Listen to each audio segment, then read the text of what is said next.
Em nome do Pai, do Filho e do Espírito Santo. Amém. Proclamação do Evangelho de Jesus Cristo segundo Lucas.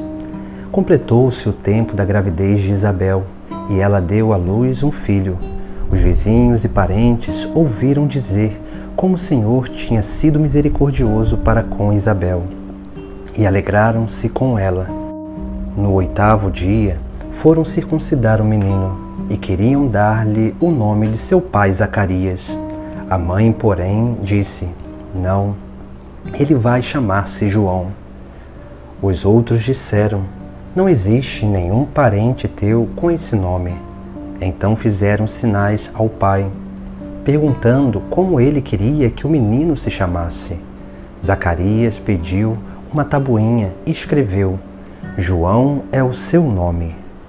No mesmo instante, a boca de Zacarias se abriu, sua língua se soltou, e ele começou a louvar a Deus.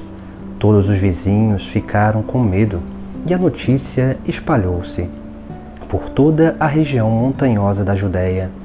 E todos que ouviam a notícia ficavam pensando: o que virá a ser este menino? De fato, a mão do Senhor estava com ele. Palavra da salvação.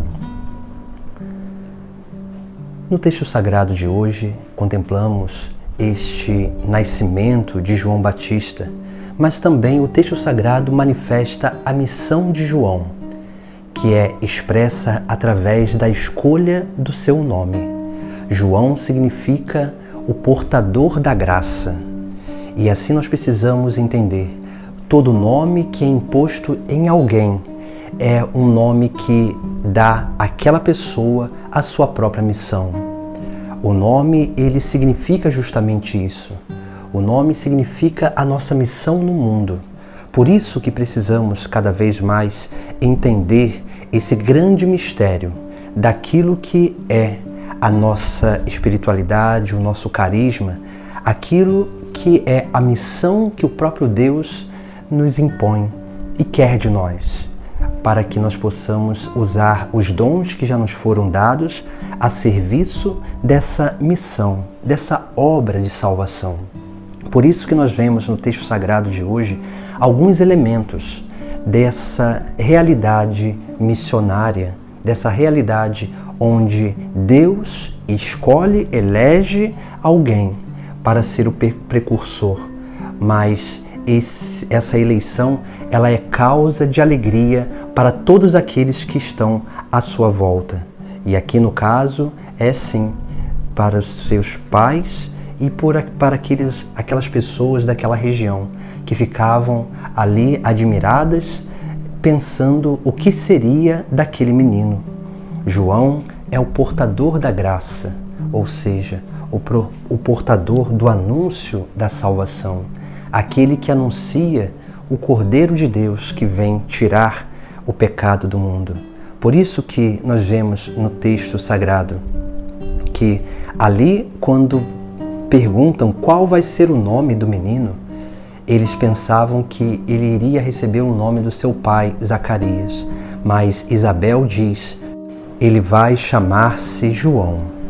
E quando Isabel assim diz essas palavras, é porque ela sabia muito bem quem era aquele menino e o que tinha acontecido no seu próprio ventre quando ela encontrou a Virgem Maria com o menino Jesus também em seu ventre.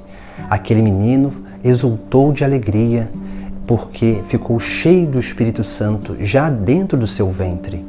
Ou seja, esse João Batista, ele já estava ali como que um portador da graça divina. Ele é aquele que vai transbordar essa graça do anúncio para com aquele que viria salvar o seu povo. Por isso que Zacarias pega uma tabuinha e escreve. Pegar essa tabuinha e escrever o nome do menino significa e remete-se a algo lá da antiguidade.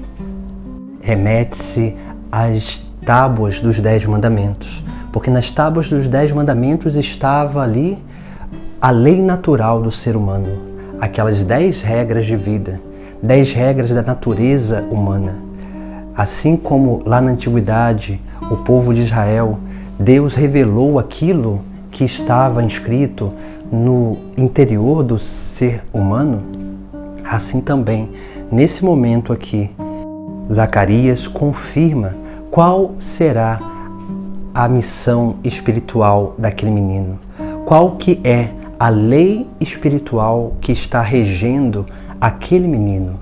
Assim também é a nossa vida. A nossa vida é uma vida onde nós precisamos ter essa consciência de qual é a nossa lei natural, humana, e qual é a lei espiritual que nos rege.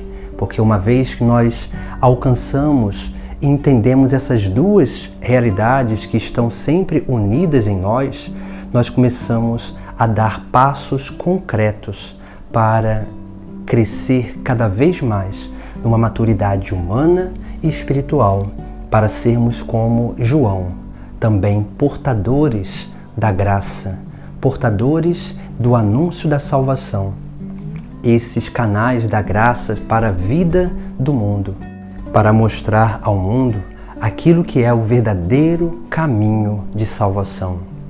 Esse caminho que passa por uma lei natural humana, mas também passa por uma lei espiritual, que é o caminho, que é a vida do próprio Cristo sendo aplicada na nossa própria vida. Em nome do Pai, do Filho e do Espírito Santo. Amém.